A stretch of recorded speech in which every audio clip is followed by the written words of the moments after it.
निराश मत हो बंदे, तेरा भी वजूद छोटा नहीं। तू वो कर सकता है जो किसी ने सोचा नहीं। तू न पढ़ने के जितने बहाने ढूंढता है, एक बहाना पढ़ने का ढूंढ ले, तेरी जिंदगी संवर जाएगी। क्योंकि जो पढ़ता है वही दुनिया को पढ़ाता है। आज का किया हुआ मेहनत कल रंग लेके आता है। और एक बात याद रख कि शिक्षा ओ शेरनी का दूध है, जिसने भी पिया है उसने हमेशा दहाड़ा है। नमस्कार साथियों, मैक्सिमम टेक्नोलॉजी में आपका स्वागत है। मैं साकरिया संजय और आज फिर से आपके लिए एक केस स्टडी लेके आया हूं, जो कि बहुत लंबे टाइम के बाद। आज का जो हमारा केस स्टडी रहेगा वो सैमसंग G615 मतलब सैमसंग J7 मैक्स का जो मोबाइल है, जिसमें प्रॉब्लम है डिस्प्ले बैकलाइट का इश्यू है। इसमें मैंने आपको डिटेल के साथ समझाने की कोशिश की है, तो वीडियो एंड तक देखिएगा। और वीडियो अगर आपको अच्छा लगे, आपको कुछ नॉलेजेबल लगे, तो लाइक ज़रूर करिएगा और अपने दोस्तों के साथ शेयर करिएगा। दोस्तों, अगर आप मोबाइल रिपेयरिंग के बारे में डिटेल में मोबाइल रिपेयरिंग सीखना नहीं, समझना चाहते हो, तो मेरा दो टाइप से कोर्स है। एक ऑनलाइन कोर्स है और एक ऑफलाइन है। ऑफलाइन में आप यहाँ आके मोबाइल रिपेयरिंग का हार्डवेयर, सॉफ्टवेयर और eMMC प्रोग्रामिंग बेसिक से पूरा सीख सकते हो, जिसका ड्यूरेशन 45 डे का कोर्स रहेगा। और अगर आप मोबाइल रिपेयरिंग में हार्डवेयर बेस पे काम कर रहे हो, आईसी निकालना लगाना ये सारी चीज़ें जानते हो, लेकिन आपको ट्रेसिंग में दिक्कतें आ रही है, फॉल्ट मोबाइल के अंदर कौन से सेक्शन से है, कहाँ है, उसको फाइंड करना आपको दिक्कतें आ रही है, तो मेरा ऑनलाइन कोर्स ज्वाइन करके भी आप ट्रेसिंग बहुत बेहतर से बेहतर समझ सकते हो, सीख सकते हो, जिसमें मैं स्केमेटिकों की बहुत ही अच्छे से डीपली आईसीओ की नॉलेज दे सकता हूं।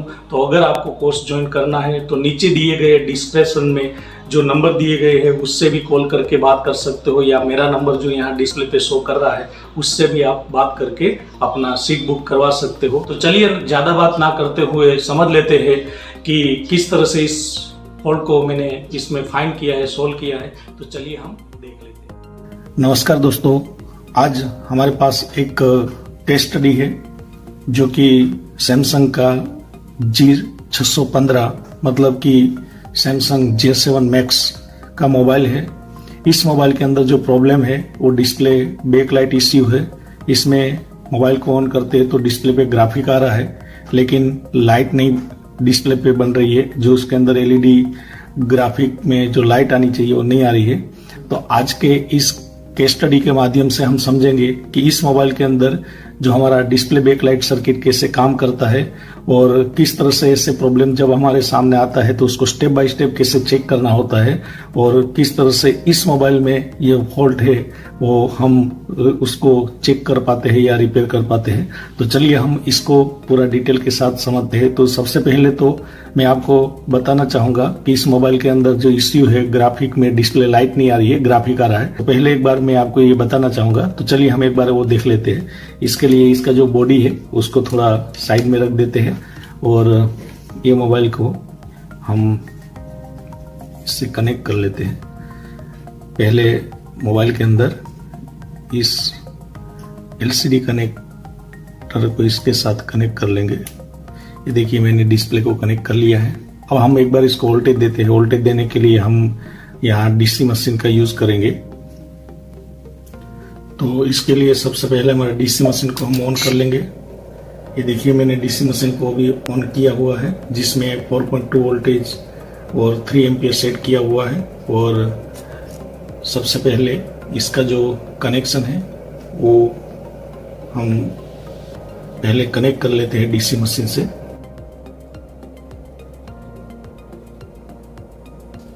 ये देखिए मोबाइल को मैंने अभी कनेक्ट कर लिया है। अब ये जो इसका टीपी है, पहले उसको शॉर्ट करते हैं और मोबाइल को ऑन करते हैं। देखिए ये मोबाइल अभी ऑन हो रहा है, ये मोबाइल ऑन हो गया है। अब हम एक बार देखते हैं बोर्ड ऑन हो रहा है। देखिए इसके अंदर आप देख सकते हो ये दिखाई दे रहा है इसमें। देखिए ये सैमसंग लिख के आ रहा है, ये देख सकते हो। मोबाइल पूरा अभी ऑन हो जा रहा है, लेकिन डिस्प्ले पे ग्राफिक नहीं आ रहा है। देखिए ये भी सैमसंग आ रहा है। एक बार देखते हैं पूरा बोर्ड ऑन हो रहा है कि नहीं। ये देखिए मोबाइल अभी पूरा ऑन हो चुका है, ये देख सकते हो, लेकिन डिस्प्ले पे लाइट नहीं आ रही है। इसमें इस तरह से ग्राफिक दिखाई दे रहा है, देखिए, लेकिन लाइट नहीं आ रही है। तो आज इस मोबाइल के अंदर जो प्रॉब्लम है ग्राफिक का, इसको हमें कैसे चेक करना है इसके बारे में हम जानते हैं। तो उसके लिए इस मोबाइल के अंदर हम एक बार पूरा टेस्ट कर लेते हैं, समझ लेते हैं कि किस तरह से इसके अंदर जो वर्किंग हो रही है। इसके लिए पहले मैं इसको डीसी मशीन को ऑफ कर दूंगा और उसके बाद यहाँ इस मोबाइल के अंदर ये जो आपको आईसी दिखाई दे रही है, ये display backlight and graphic driver IC है। इस आईसी में लाइट सेक्शन प्लस ग्राफिक के लिए -5 +5 VSN एंड VSP वोल्टेज भी इसी आईसी से बन रहा है। तो इस आईसी में मैंने जब ट्रेस किया तब ये इसका जो कॉइल है, जो कि एक बूस्ट कॉइल है, जो हमारे लाइट आईसी के लिए जो करीब 20 वोल्टेज बनाने के लिए जो स्विचिंग सर्किट के साथ मिलके ये वोल्टेज बना रहा है, इस कॉइल में हीटिंग इश्यू है। जब मैंने इसको ट्रेस किया था तो ये कॉइल हीट हो रही है। तो एक बार वो मैं आपको बताना चाहूँगा कि इसके अंदर जो ग्राफिक इश्यू है, इसमें जो लाइट इश्यू है, इसमें जब मोबाइल को हम ऑन करेंगे तब ये कॉइल अपने अंदर से बहुत ज़्यादा हीट हो रही है। तो चलिए पहले एक बार हम वो देख लेते हैं, उसके बाद उसकी सर्किट को समझते हैं। तो ये हीटिंग को देखने के लिए देखिए, मैंने अभी थर्मल कैमरा का स्क्रीन अभी ओपन कर लिया है, ये आप देख सकते हो। और यहाँ इसका जो लाइट सेक्शन का जो मैंने अभी आपको कॉइल बताया था, ये कॉइल पे आप देखना कि इसके अंदर हीटिंग होगा। अभी का जो ये कॉइल पे हम टेम्परेचर देखें, अगर थर्मल का जो ये कर्सर है मैं वहाँ लेके जाता हूँ तो 33.4 समथिंग यहाँ आपको टेम्परेचर शो कर रहा है। देखिए आप थर्मल के स्क्रीन पे आप देख सकते हो, यहाँ मैं कर्सर रख रहा हूँ तो इस तरह से आ रहा है। अब हम एक बार मोबाइल को ऑन करते हैं और देखते हैं कि इसमें किस तरह से कॉइल हीट हो रही है। देखिए अभी मैं ट्विजर के माध्यम से इसको शॉर्ट कर रहा हूँ। देखिए इस मोबाइल को ऑन कर रहा हूँ, ये देखिए ये मोबाइल अभी ऑन हो चुका है, ये देख सकते हो। ये कॉइल यहाँ आपको टेम्परेचर ये कॉइल का बढ़ गया है, देखिए, और बढ़ता जा रहा है। अभी 50 टेम्परेचर हुआ, जैसे जैसे मोबाइल ऑन होता जाता है ये आप देख सकते हो। इस तरह से इसका जो मेन कॉइल है वो हीट हो रहा है, ये आप देख सकते हो। फिर से एक बार मैं आपको ये बताना चाहूँगा, इसके लिए फिर से एक बार डीसी मशीन को ऑफ कर देते हैं। ये मैंने अभी डीसी मशीन को ऑफ किया। देखिए जैसे ही मोबाइल ऑफ हुआ ऑटोमेटिक टेम्परेचर है वो डाउन होता गया। देखिए ये आप देख सकते हो टेम्परेचर अभी डाउन हो रहा है। एक बार पूरा डाउन होने देते हैं, उसके बाद फिर से एक बार ऑन करते हैं और देखते हैं कि इसके अंदर कौन सा पार्ट्स है वो हमें हीटिंग सेंस कर रहा है, ये देख सकते हो।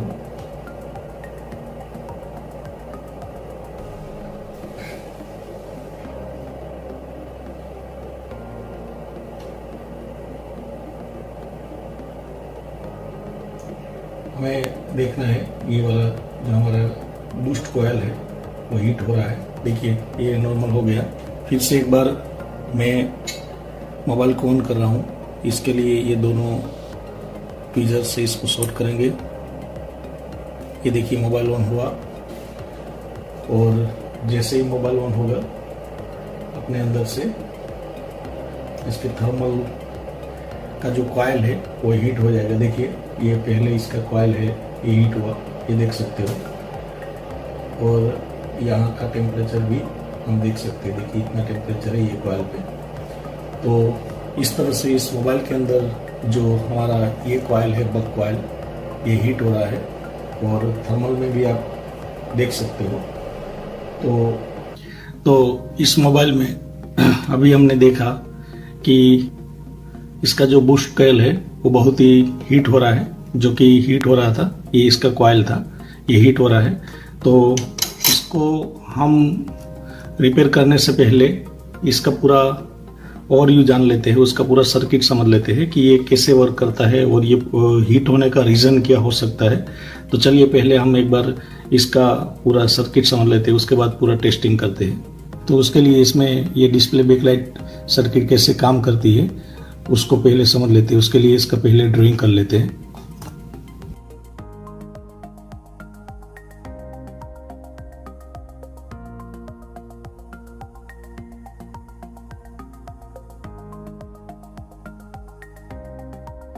ये देखिए मैंने यहाँ इसकी बैकलाइट सर्किट को पूरा ड्रॉ कर लिया है। वैसे तो ये जो आईसी है, यहाँ जो हमारा बैकलाइट ड्राइवर आईसी है, ये आईसी टोटल 30 पिन की है, 30 पिन की, लेकिन इसके अंदर मैंने यहाँ वही सर्किट ड्रॉ की है जो बैकलाइट के लिए जवाबदार है।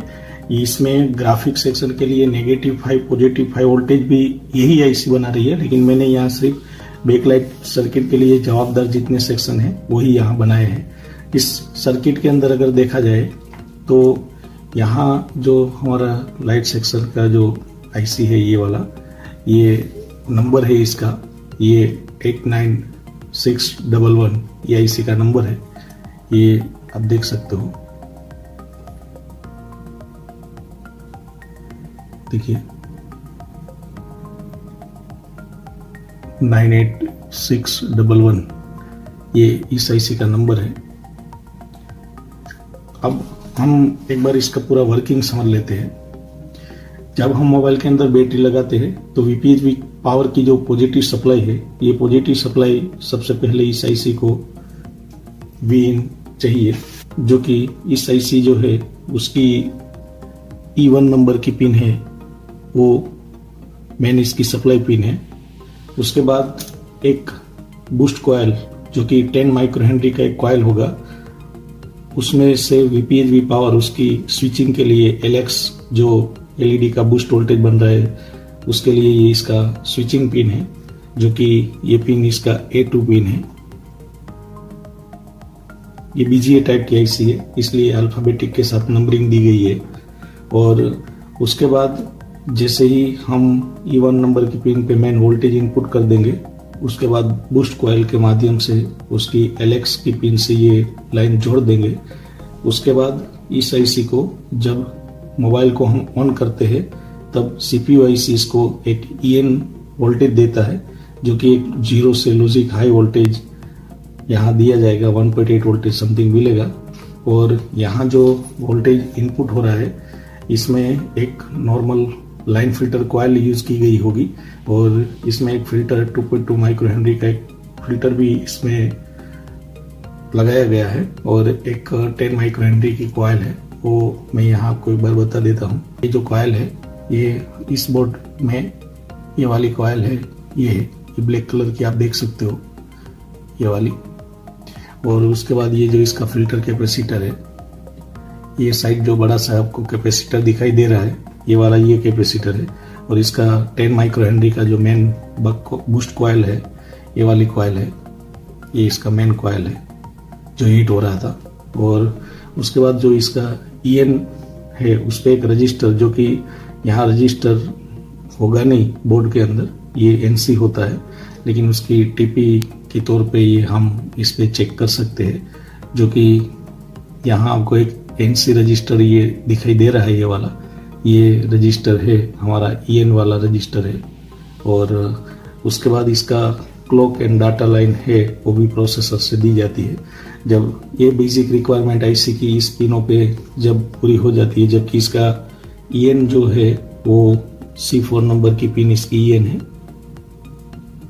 और जो क्लॉक लाइन है वो C3 है, और डाटा D2 है।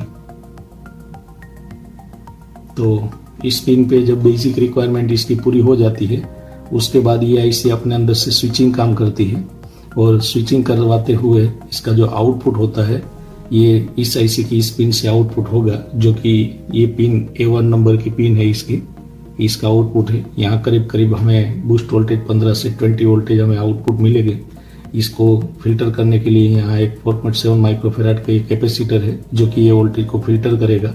उसके बाद इसमें ये कॉइल से होते हुए ये वोल्टेज इस LCD कनेक्टर की 16 नंबर की पिन पे दिया जाता है। जो A1 नंबर की पिन इस IC के आउटपुट में, ये एक फिल्टर जो बड़ा सा कैपेसिटर यहाँ दिखाई दे रहा है, ये कैपेसिटर है। उसके बाद एक छोटी सी यहाँ लाइन फिल्टर कॉइल दिखाई दे रही है, और उसके बाद यहाँ आपको एक और कैपेसिटर दिखाई दे रहा है। ये सब इसकी आउटपुट लाइन का कैपेसिटर है, जबकि ये मेन फिल्टर कैपेसिटर है। उसके बाद ये इसका लाइन फिल्टर कॉइल है। उसके बाद ये दूसरा PF वाला कैपेसिटर है, और यहाँ से ये वोल्टेज हमारे LCD कनेक्टर पे जाएगा।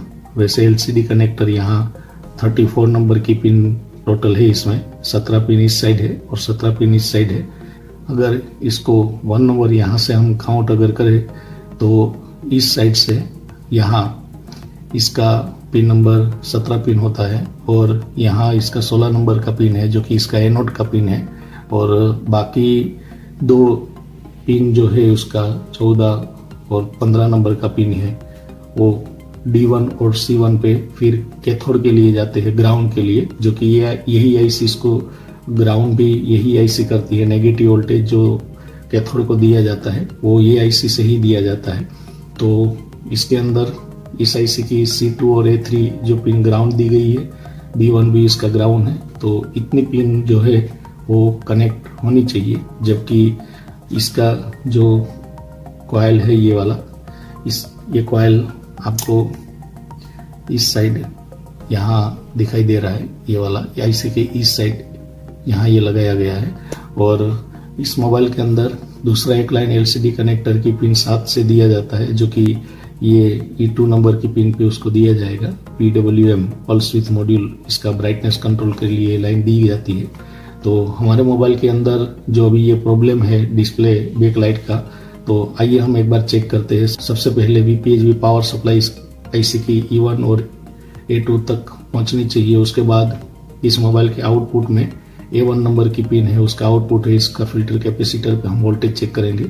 तो देखते हैं कि हमारा ये वोल्टेज बन रहा है कि नहीं बन रहा है, और उसके बाद इसका EN भी हम एक बार चेक कर लेते हैं कि इस IC को इनेबल मिल रहा है कि नहीं। देखिए, मैं एक और चीज़ आपको यहाँ बता देता हूँ कि इस मोबाइल के अंदर ग्राफिक बन रहा है, इसलिए हम इसकी क्लॉक एंड डाटा पे डाउट नहीं कर सकेंगे, क्योंकि एक ही IC के अंदर ग्राफिक के लिए -5 और +5 VSN एंड VSP जो वोल्टेज होती है, वही IC बूस्ट कन्वर्टर का काम करती है, और इसको कंट्रोल करने के लिए यही क्लॉक एंड डाटा काम करता है।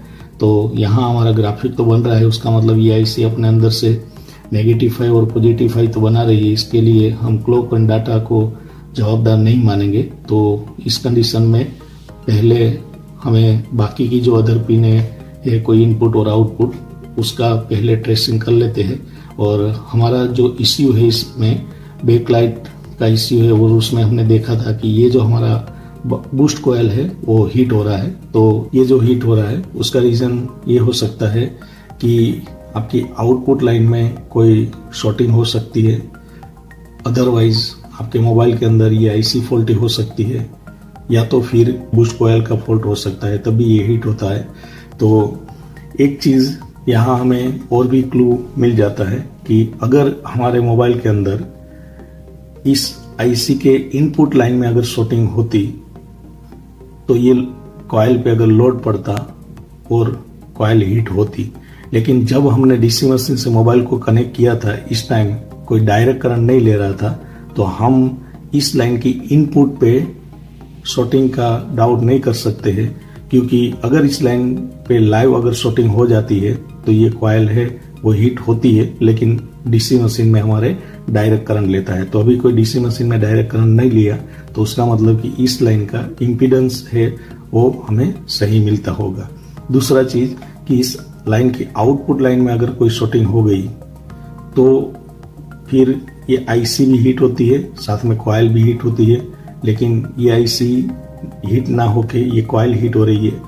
इसके लिए हमारा इसका आउटपुट है, इसका भी इम्पीडेंस है ग्राउंड के साथ सही हो सकता है, क्योंकि अगर इस लाइन में शॉर्टिंग हो जाती तो ये IC भी हीट होती, लेकिन IC हीट नहीं हो रही है। तो चलिए हम एक बार ये देख लेते हैं। और दूसरा चीज मैं आपको बता देता हूँ कि इस कंडीशन में जब यहाँ का इम्पीडेंस आपको सही मिले और इनपुट का भी इम्पीडेंस आपको सही मिले, फिर भी ये coil switch on condition mobile करने के बाद ही हीट हो रही है, तो उसका मतलब ये हुआ कि हमारा स्विचिंग सर्किट है वो सही काम कर रहा है। जबकि इस कॉइल की जब हेनरी में चेंजेस हो जाए या तो फिर ये कॉइल अपने अंदर से शॉर्ट हो जाए, तो इस कंडीशन में ये जो है कॉइल ये हीट होती है। तो एक बार हम इसका इम्पीडेंस चेक कर लेते हैं, इसकी आउटपुट लाइन और इसका इनपुट लाइन का। उसके बाद एक बार हॉट टेस्टिंग करके भी देख लेते हैं। तो चलिए हम एक बार इसका इम्पीडेंस चेक कर लेते हैं। इसका रीडिंग देखने के लिए हम मल्टीमीटर का यूज करेंगे। इस बार मल्टीमीटर को हमें डायोड मोड में रखना है। ये देखिए मैंने डायोड मोड सेट कर लिया है। अब हम मल्टीमीटर का रेड प्रोड को हम ग्राउंड कर देंगे और ग्राउंड करने के बाद हमारा जो आउटपुट वोल्टेज हमें मिल रहा है इस वाले कैपेसिटर पे मिल रहा है, इसका इम्पीडेंस कितना है ये देखते हैं। तो यहाँ हमें इसका जो इम्पीडेंस हमें मिल रहा है जो कि रिवर्स बायस में है वो हमें 550 से ऊपर मिल रहा है। जबकि इसका फॉरवर्ड बायस का रीडिंग अगर देखें तो फॉरवर्ड बायस के लिए हम इस प्रोड को ग्राउंड कर देंगे, ब्लैक प्रोड को, और रेड प्रोड से चेक कर लेते हैं। तो रेड प्रोड पे देखिए आप कोई टाइप की यहाँ रेजिस्टेंस शो नहीं कर रही, कोई टाइप की यहाँ रीडिंग शो नहीं कर रही है। उसका मतलब कि हमारी आउटपुट लाइन में कोई शॉर्टिंग नहीं है। तो एक बार इसका इनपुट जो लाइन है उसका भी इम्पीडेंस चेक कर लेते हैं, जो कि ये तो हमारा VPHV पावर लाइन है, उसमें तो कोई शॉर्टिंग नहीं हो सकती क्योंकि डायरेक्ट करंट नहीं ले रहा था। फिर भी एक बार मैं आपके सामने चेक कर लेता हूँ। ये इसका जो कॉइल है लाइन फिल्टर उस पर भी चेक कर सकते हैं, या इसका मेन फिल्टर है उस पर भी चेक कर सकते हैं। देखिए यहाँ इसका भी इम्पीडेंस ग्राउंड के साथ हमें ये मिल रहा है। तो इसका इनपुट लाइन सही है। एक बार हम कुल टेस्टिंग रिवर्स बायस में किया था, अभी फॉरवर्ड बायस में भी एक बार देख लेते हैं। और फॉरवर्ड बायस का रीडिंग आप देखिए इतना मिल रहा है। इसका मतलब कि ये रीडिंग के मुताबिक इसकी इनपुट लाइन भी सही है, इसका आउटपुट लाइन भी सही है। अब हमारा जो ये प्रॉब्लम होता है ये एक बार हॉट टेस्टिंग से देख लेते हैं कि हमारे इस IC को इनेबल मिल रहा है कि नहीं। और ये जो प्रॉब्लम होता है ये कॉइल का ही होता है। मेरे एक्सपीरियंस के हिसाब से जो ये प्रॉब्लम होता है ये इस कॉइल का ही होता है, क्योंकि इस कंडीशन में मैंने जो आगे आपको बताया कि अगर आउटपुट लाइन का इम्पीडेंस अगर सही हो और फिर इस मोबाइल को ऑन करने के बाद ही ये हीट हो रहा हो, तो उसका मतलब कि ये कॉइल का रेजिस्टेंस जो है वो 0 ohms हो जाता है। मतलब आपस में कॉइल अंदर से शॉर्ट हो गई या फिर इसका हेनरी चेंज हो जाता है तो भी ये हीट होती है। तो चलिए मैं एक बार इसका हॉट टेस्टिंग करके हम देख लेते हैं। तो इसके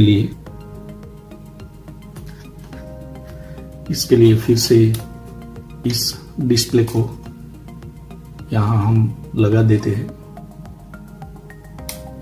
देखिए LCD डिस्प्ले मैंने लगा दी है और उसके बाद हम इस पे वोल्टेज मेजरमेंट करते हैं और देखते हैं कि क्या हमें आउटपुट वोल्टेज मिल रहा है कि नहीं।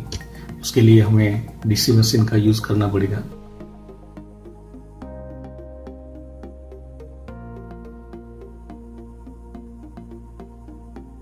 इस बार वोल्टेज की रेंज सेट करेंगे और सबसे पहले हम इसके इनपुट में बिना पावर ऑन किए वोल्टेज कितना मिल रहा है वो देख लेते हैं। इसके लिए यहाँ हम वोल्टेज देखते हैं। देखिए ये इनपुट है जो ये लाइन फिल्टर कॉइल है, यहाँ हमें 4.1 वोल्टेज मिल रहा है और उसके आउटपुट में भी चेक कर लेते हैं। यहाँ भी हमें वोल्टेज मिल रहा है 4 वोल्टेज जितना। ये मैं इसका आउटपुट चेक कर रहा हूँ। देखिए ये कैपेसिटर उसके आउटपुट में लगा हुआ है, वहाँ भी हमें 4 वोल्टेज मिल रहा है और इसके इनपुट में भी यही वोल्टेज हमें मिल रहा है। देखिए ये इसका इनपुट है। अब हम एक बार मोबाइल को ऑन करने के लिए ट्विजर से ये 2 पिन को हम आपस में शॉर्ट करेंगे। देखिए ये मोबाइल अभी ऑन हो चुका है और एक बार वोल्टेज चेक कर लेते हैं। इसके आउटपुट फिल्टर पे, ये इसका आउटपुट फिल्टर कैपेसिटर है, इस पे कितना वोल्टेज बन रहा है। देखिए यहाँ भी हमें करीब 11 वोल्टेज बन रहा है, ये देख सकते हो। बूस्ट वोल्टेज तो इसमें 11 बन रहा है, जो कि कम बन रहा है। फिर भी डिस्प्ले पे लाइट नहीं आ रही है। ये देख सकते हो सैमसंग लिख के आ रहा है, लेकिन डिस्प्ले पे कोई टाइप की लाइट दिखाई नहीं दे रही है। तो बूस्ट वोल्टेज तो इसके अंदर बन रहा है, लेकिन कम बन रहा है। इस वजह से यहाँ देखिए फिर से ये कैपेसिटर पे ये 11 वोल्टेज समथिंग हमें मिल रहा है, देखिए। लेकिन इसमें बैकलाइट वर्क नहीं कर रही है। तो उस कंडीशन में फिर से एक बार इसमें वोल्टेज चेक कर लेते हैं। देखिए बूस्ट वोल्टेज जो हमारा है ये हमें देखिए 11 वोल्टेज बन रहा है।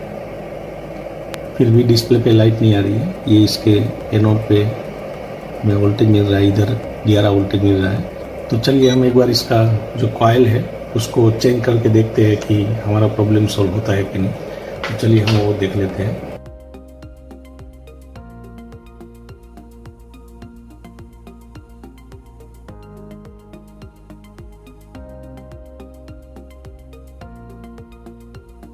ये देखिए मैंने अभी इस कॉइल को मैंने रिमूव कर ली है, ये आप देख सकते हो।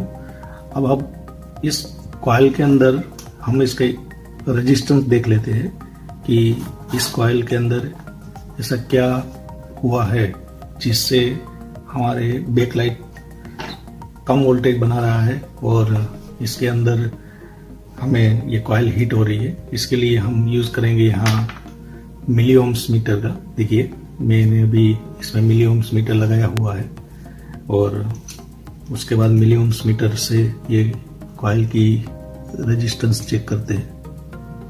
यहाँ हमें 67 मिली ओम्स ये शो कर रहा है।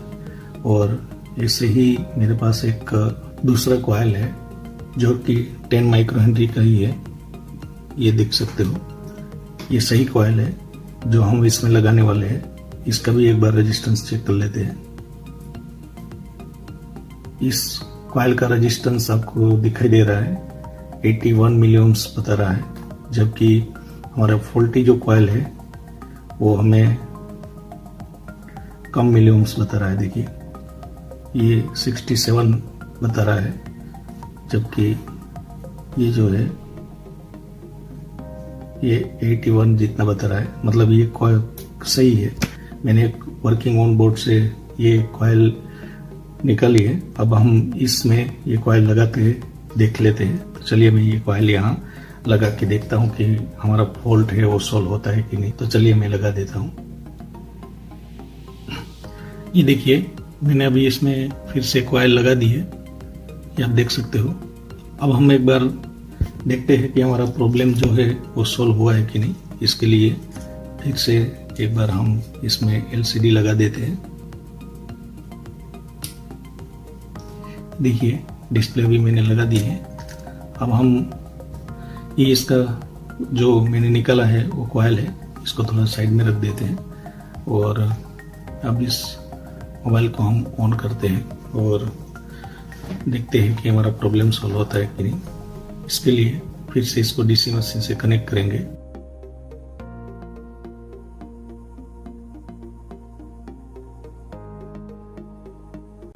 देखिए अभी इसको मैंने डीसी मशीन से कनेक्ट कर लिया है। अब हम एक बार इसको ऑन करते हैं।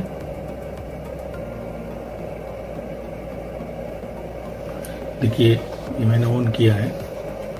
ये देखिए हमारा जो प्रॉब्लम था वो बैकलाइट का ये सॉल्व हो गया है। इसके अंदर वो कॉइल ही अपने अंदर से उसका रेजिस्टेंस कम हो गया था। एक बार हम इसमें वोल्टेज भी चेक कर लेते हैं कि हमारा जो बूस्ट वोल्टेज है कम बन रहा था, अभी कितना बन रहा है। देखिए इसके लिए हम इस कैपेसिटर पे देखिए 20 वोल्टेज परफेक्ट बन गया, ये देख सकते हो। पहले यहाँ बहुत कम 11 वोल्टेज जितना ही बन रहा था, अभी पूरा 20 बन रहा है। तो इस तरह से 20 ही बनना चाहिए। कम वोल्टेज की वजह से ये इसमें पहले लाइट नहीं आ रही थी, अब देख सकते हो। अभी इसमें हमारा जो लाइट था, हमारा जो बैक लाइट का प्रॉब्लम था ये सॉल्व हो गया है, ये देख सकते हो।